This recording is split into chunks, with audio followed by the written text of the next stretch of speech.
Well, the project is divided into 3 phases, as you said. The first phase is under contract and actually under construction. And that simply involves the widening and raising of some bridges on I-65 south of the route interchange.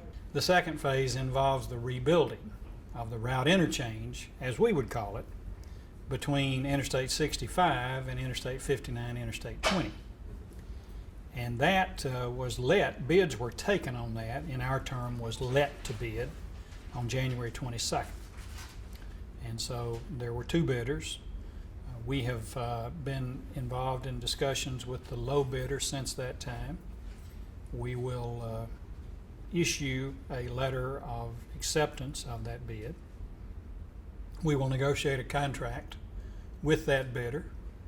We will finalize the contract, and a few days after the contract is finalized, we will issue what is called an authorization to proceed, which is the letter that establishes the official start date of the construction and becomes the anchor in the ground for all of the measurements of days worked and milestones achieved.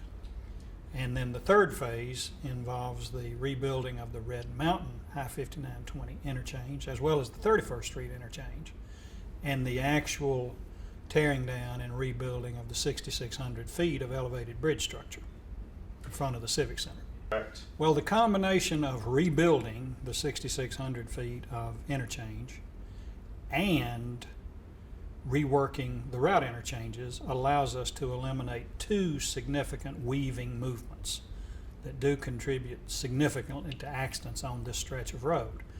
Probably the most prominent weave is the weave at 17th Street, where traffic coming from I-65 southbound comes on to 5920 on the left side and needs to almost immediately get across to the right side to exit at 17th Street. And that causes conflicts, causes accidents, which of course contribute to causing congestion. The second weave occurs where the Red Mountain Expressway comes on to I-5920, either east or north, depending on which way you want to say, but toward the airport. And so folks who are coming on from the Red Mountain Expressway, almost without exception, are trying to move left to get in the main traffic lanes to go east or north, while trucks and other traffic that are coming north on 5920 and want to exit at 31st Street are trying to move right, causing a conflict in traffic and also causing a number of accidents. And between those two and the normal flow of just the volume of traffic, I think we average an accident about every other day. Fortunately, most are not terribly severe, but almost everyone creates significant congestion issues on a crowded roadway. I hope it will help that I've tried to summarize that to make it as understandable as I can. So I have collected all of the various points under what I consider 4 main points that sum up where we are. And I actually believe that there's an undercurrent of agreement between and among all of us over these 4 points. So let me outline those for you. The first point is this: something has to be done. I think everyone agrees to that. The second point I would like to make is that the road cannot be relocated in a relevant time frame to address the problem we have today. The third point I'd like to make is that the rebuilding of the route interchanges, which is not part of the bridge project on the 6,600 feet, but is actually a separate and attendant project, that needs to occur, in my opinion, without regard to what you do in the 6,600 feet of elevated bridge structure. I think it needs to occur even if you were tearing down the 6,600 feet of elevated bridge structure, and certainly it needs to be done whether you redeck it or rebuild it. That needs to be redone for 2 reasons. One, it helps traffic flow, it helps commuters into the city on a daily basis access and leave downtown Birmingham much more easily, as well as the Civic Center. The second thing it does is make traffic flow much better through the route interchanges themselves for the traffic that is going through. And so I think that needs to be done. That, by the way, is probably well, not probably, clearly the most expensive part of what we're talking about.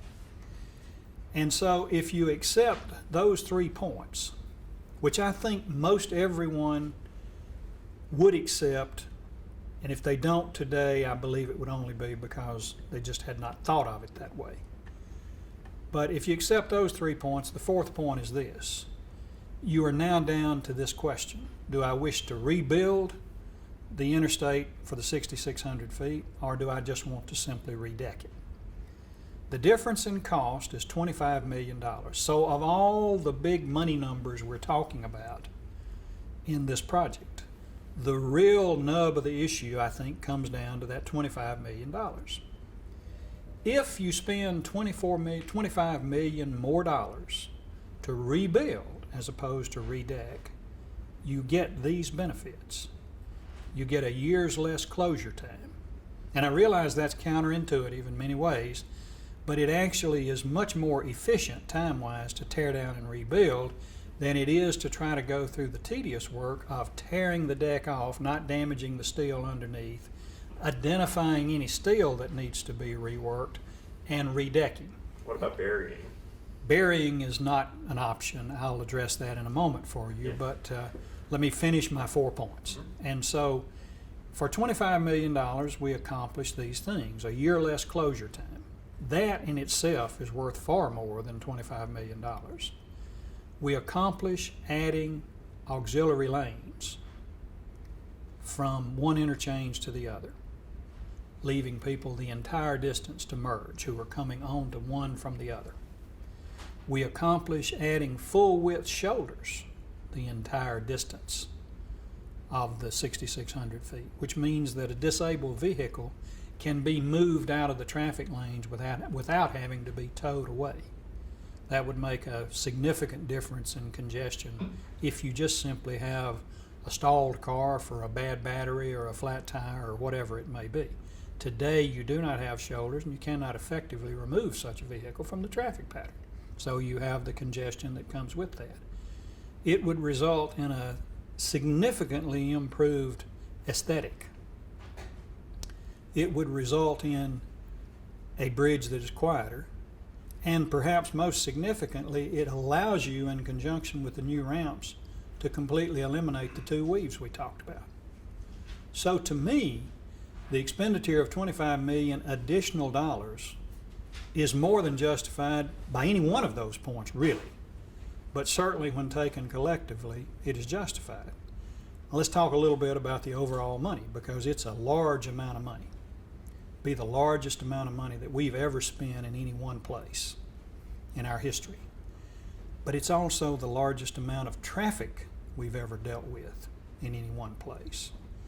And so if you look at it in terms of the amount of money that we're talking about spending per average daily traveler through the place we're talking about spending it, these are really good bargains, and let me explain why. Almost 300,000 vehicles a day go through the 65-59 route interchange. 160,000 coming from 5920, about 135,000 on 65, but close to 300,000 vehicles a day go through that interchange. We can make the alterations we're talking about to that interchange for the bid prices that came in are about $215 million, but assuming that slips a little bit, still something between 220 and 230 million probably. So you're talking about spending less than $1,000 per average daily traveler to address that issue. We're looking at the other end, which we are bidding as one. We're estimating something in the $230, $240 million range on that bid. You accommodate there something more than 160,000 daily travelers. We know there are 160,000 on 5920. What I don't have in my mind right now, and we have the numbers, is how many people leave the Red Mountain Expressway and go north on 59 or east on 20, whichever way you choose to count it. All of those people will benefit from what we're doing. And we estimate spending 230, 250 million, something in that range there. So there we're talking about 2,200 to 2,300 perhaps per average daily traveler. Now to give you a frame of reference on that, if we're just trying to address a 2-lane road that we want to 4-lane. Most of our estimates on that range from as low as $800 per average daily traveler. Most of the time that's where you're just trying to broaden an intersection or put turn lanes in or something like that, up to $8,000 per average daily traveler on the busiest currently 2-lane road in the state. It's a very expensive project, but it would cost about $160 million there to help 20,000 people a day. And so you're talking about 8,000. So anywhere from 800 to 8,000. The route interchange project on 6559 is toward the very low end of that. But those 2-lane estimates tend to cluster around $2,000 to $3,000 per average daily traveler, right where we find the Red Mountain Expressway bridge rebuilding project to fall. So the numbers are exceptionally large. It's a terrific amount of money. It's an amount of money that will force us to borrow, and it'll probably take us 20 years to pay it off. But it's a huge number of travelers. And that's our obligation, to help our customer go where they want to go as safely and efficiently as we possibly can. Well, I'm not going to address the lawsuit. I've stated the reasons I believe it needs to be done. And I think that's the best I can do is tell you why I think this needs to be done and why I think it's the best opportunity for us to help the largest number of our customers at a reasonable price. Completed. I believe it'll be spring or the very early part of summer, but we're getting close. You can start to see how it's going to finish.